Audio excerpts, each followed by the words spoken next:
Once again, you all are welcome in my channel. Today we are going to do a second part of the earlier video in which I told you how the plagiarism may be a very dangerous thing for you. Now in this video I'll cover how to avoid the plagiarism. I'll cover the basic methods. If you use that methods into your practice, you will have not any plagiarism, any kind of plagiarism in your text. So let us start this video. So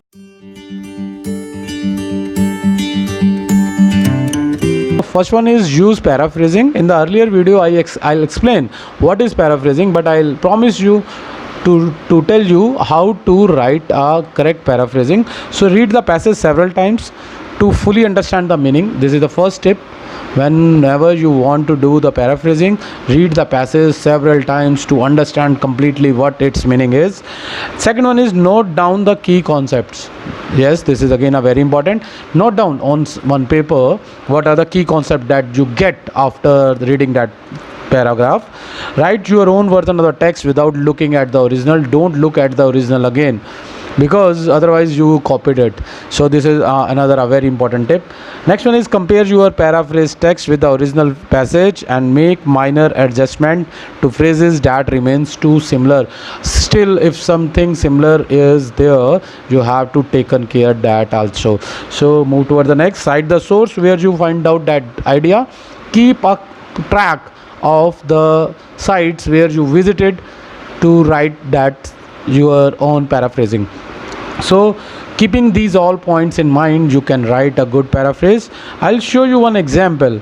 See, the original passage is the number of the foreign and the domestic tourists of the Netherlands rose above 42 billion in 2017, increasing to the 9% and the sharpest growth rate since 2006. The National Statistics Office (CBS) reports on Wednesday. So this can be paraphrased like this. See its paraphrase version. According to the National Statistics Office, the Netherlands experienced dramatic. So you see how the meaning remains same, but it is completely differently written. So keeping the points that I told you, you can write a good paraphrase that will help you to avoid your plagiarism in the content. Now moving towards the next, quotes sources. This is very important. When quoting, you need to make sure that the quote is written exactly as it appears in the primary source, and of course there have to be quotation marks. To make sure you have acknowledged the author to the extract, add a citation in the brackets right after the quote you are using it. At the very least, take notes and remember to organize the reference list later on. So quotes is very important. And one very important point regarding the quote is you also have to keep in mind the length of the quote. That is very important. Quotes longer than 40 words or block quotes are typically no good. Think about the percentage of the quotes in the research paper too.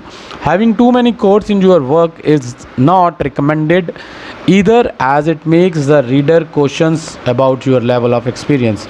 So be sure you should, if you taking some quotes, it should not be more than 40 words. If it is more than 40 words, then there is a question arises on your experience. So be careful while quoting.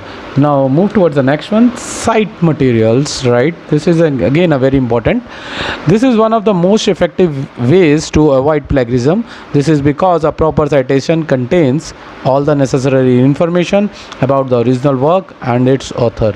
So citing material is also one of the criteria to avoid plagiarism.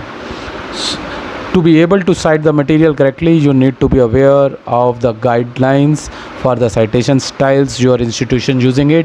Either they are using APA or MLA. I already made one video how to cite the references and the text. If you have never watched that video, I'll advise you to just go and watch that video. That video is very interesting, in which I told you how to use a MLA or APA style into your research task. So if you are using previous material of your own, you can cite them too. Just make sure not to recycle them completely, because that will be considered as self-plagiarism, as I mentioned earlier. So So the next is add references. Yes, this is one of the most important point to which through which you can avoid the plagiarism in your content. List of references also has a specific format, so as need to make sure that you are using the proper style guidelines, because the list includes very specific information. It's important to make sure every detail is correct. The information in the reference list includes the author's name, date of publication, title, and the source. The exact order of these items and the presence of the additional details are determined by the particular citation style, like if you are adopting IEEE, APA, or MLA. According to, they all have their different styles. So this you have to must be taken care the references, because I found many researchers, they write a very good article, but when we are talking about their referencing style, they don't know how to reference it. In the upcoming videos, I'll definitely create some videos in which I'll told you how to cite the references correctly. So move towards the next. So I hope this you like this video. If you like this video, I'll request you to subscribe my channel and share this video as much as you can, so that it will reach to the correct audience and they can use it for for their career growth. So with this hope, I'll end this video here, and we will meet soon again. And I posted video on every Sunday for this plagiarism, not on plagiarism, on PSG. So hope you like this video. We will meet soon. Till then, stay tuned. Bye bye. Thank you.